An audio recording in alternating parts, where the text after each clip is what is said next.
From the Governor-General's study at Government House in Ottawa, Her Majesty the Queen. Sa Majesté la Reine vous parle de la résidence du gouverneur général à Ottawa. Sa Majesté.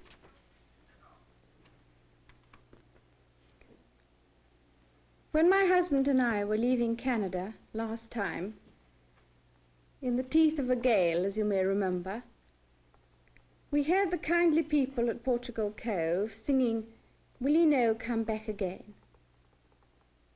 We couldn't tell them then that we had every hope and intention of returning as soon as possible.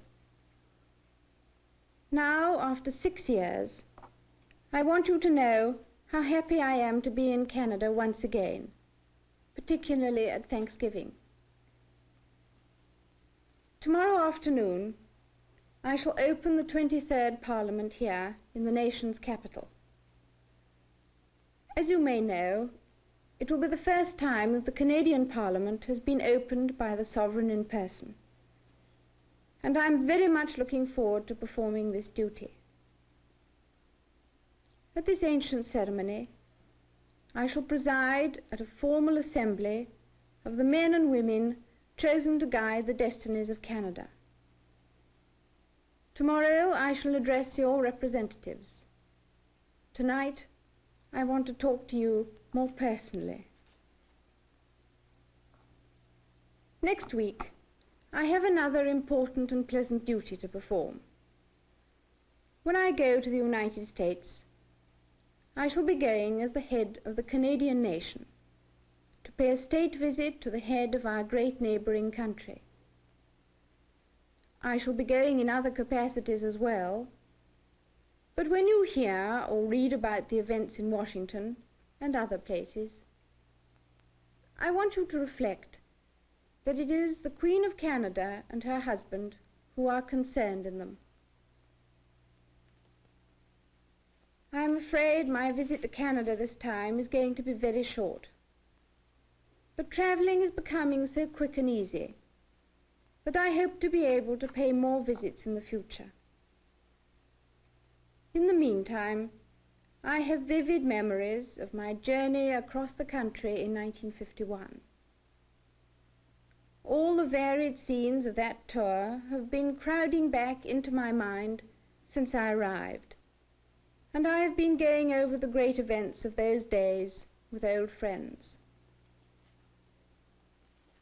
I remember particularly the welcome of the children, how you all shouted with one voice. I remember thinking that it augured well for Canada, that the rising generation, whether English or French-speaking, whether born here or abroad, could show so clearly that you belong to one great Canadian family.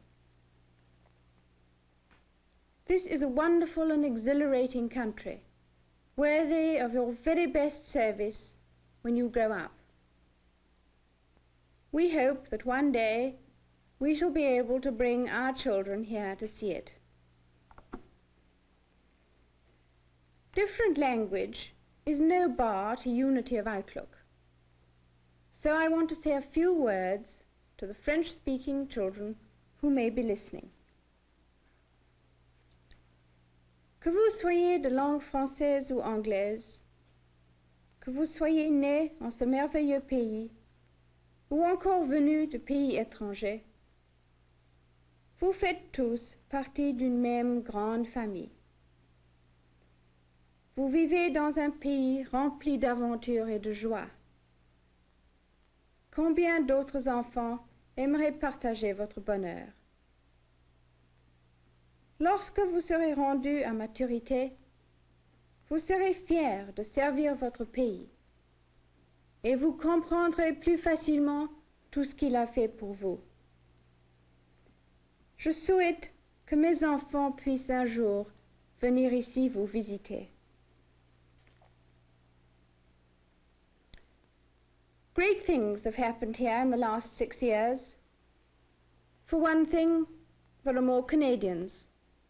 The cities are larger, industry has expanded, and the last frontier is being pushed northwards. The strength of the Canadian currency is the admiration of other nations, and it reflects the unceasing and sensible development of the natural resources and your own hard work.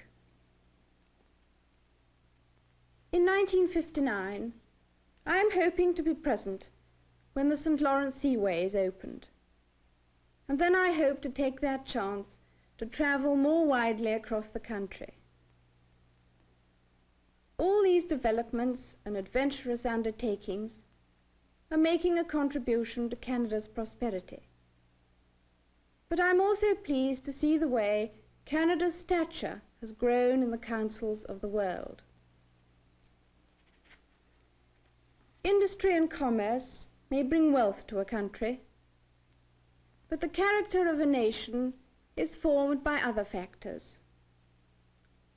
Race, language, religion, culture and tradition all have some contribution to make. And when I think of the diversity of these factors in Canada today and the achievements that have grown from their union, I feel proud and happy to be queen of such a nation. La brièveté de mon séjour au Canada et mes devoirs dans la capitale ne me permettent pas de m'arrêter ailleurs. Le souvenir du voyage que j'ai fait dans la province de Québec il y a quelques années m'oblige à redire avec elle « Je me souviens ».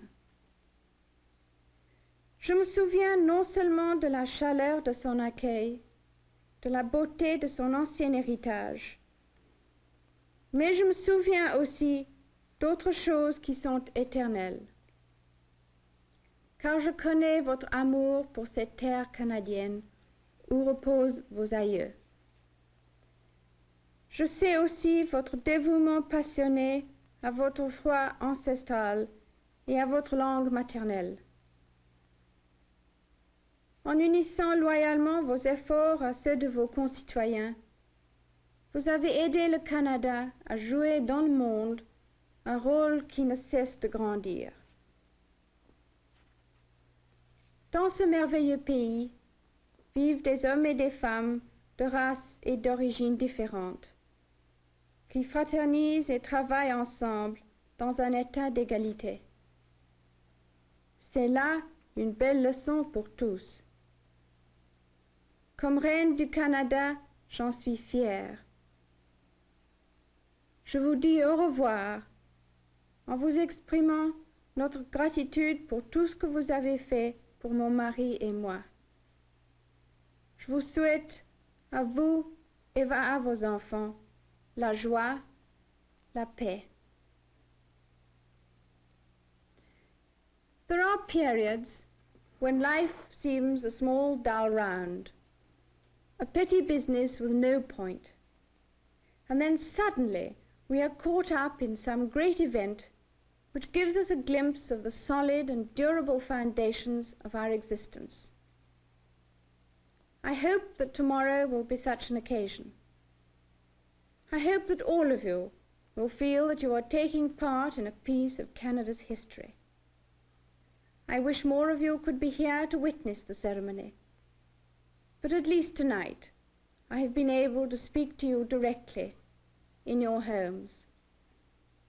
And now it's time for me to say good night. Good luck, and God bless you all.